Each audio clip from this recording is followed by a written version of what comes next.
নমস্কার বন্ধুরা, মন্দিরাস ইন্ডিয়ান কিচেনে সকলকে স্বাগত। আমি মন্দিরা ফ্রম সিমলা। আজকে আমি আপনাদের সঙ্গে শেয়ার করব কাঁচা আমের টক মিষ্টি আচার, কোনো রকম রোদে দেওয়া ঝামেলা ছাড়াই। তো চলুন রেসিপিটা দেখে নেওয়া যাক। কাঁচা আমের টক মিষ্টি আচার বানানোর জন্য সবার প্রথমে আমি এখানে নিয়েছি 5টা মতন কাঁচা আম। আমের সাইজগুলো মিডিয়াম ছিল, খুব একটা বড় ছিল না।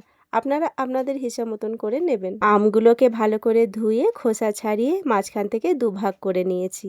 এরপরে একটা ছুরির সাহায্যে আমগুলোকে ঘন ঘন করে চিড়ে দিয়েছি। আমের সাইজটা যেহেতু খুব একটা বড় ছিল না, তাই আঠিটাও কিন্তু খুব একটা শক্ত হয়নি। এতে আমের মধ্যে নুন মিষ্টিটা খুব ভালো করে ঢুকে যাবে।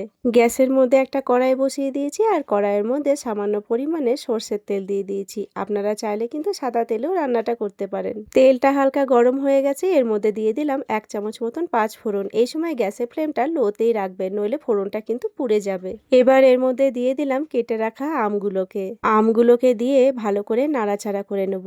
গ্যাসের ফ্লেমটা কিন্তু আমি লোতেই রেখেছি। কাঁচা আমের এই টক মিষ্টি আচারটা কিন্তু খেতে দুর্দান্ত হয়, একদম ইউনিক একটা রেসিপি। আমগুলোকে একটু নাড়াচাড়া করে নিয়েছি। এবার এর মধ্যে দিয়ে দেব পরিমাণ মতন নুন, আর দিয়ে দিচ্ছি পরিমাণ মতন হলুদ, আর দিয়ে দেব কাশ্মীরি লঙ্কার গুঁড়ো। একটু কালারটা সুন্দর হবে সেই কারণে। আপনারা চাইলে কিন্তু ফোড়নের সময় 2টো শুকনো লঙ্কা ফোড়ন দিতে পারেন। আমি যেহেতু লঙ্কা ছাড়াই বানাচ্ছি, তাই লঙ্কাটা স্কিপ করে গেলাম।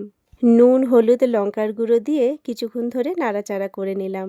এই আমের সিজনে তো আপনারা অনেক রকমের আমের আচার ট্রাই করেছেন, তবে একবার এইরকমভাবে আমের আচার ট্রাই করে দেখবেন। যারা বানিয়েছেন তারা তো জানেন, আর যারা বানাননি তারা অবশ্যই ট্রাই করে দেখবেন। খেতে কিন্তু দুর্দান্ত লাগে। আমগুলোকে একটু নুন হলুদ দিয়ে নাড়াচাড়া করে নিয়েছি। এবার এর মধ্যে দিয়ে দেব সামান্য পরিমাণে জল। যেহেতু আমগুলো কচি কচি আছে, তাই জলের পরিমাণটা খুব একটা দিতে হবে না, খুব তাড়াতাড়ি সিদ্ধ হয়ে যাবে আমগুলো।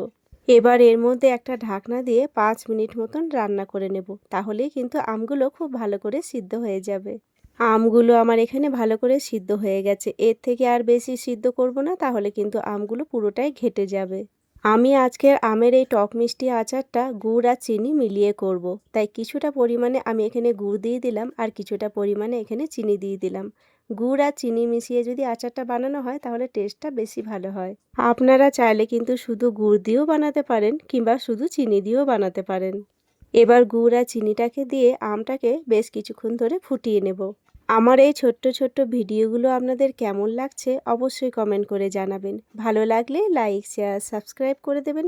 আপনাদের একটা লাইক আর সুন্দর একটা কমেন্ট আমাদের আগামী দিনে আরও সুন্দর সুন্দর ভিডিও বানানোর অনুপ্রেরণা দেয়।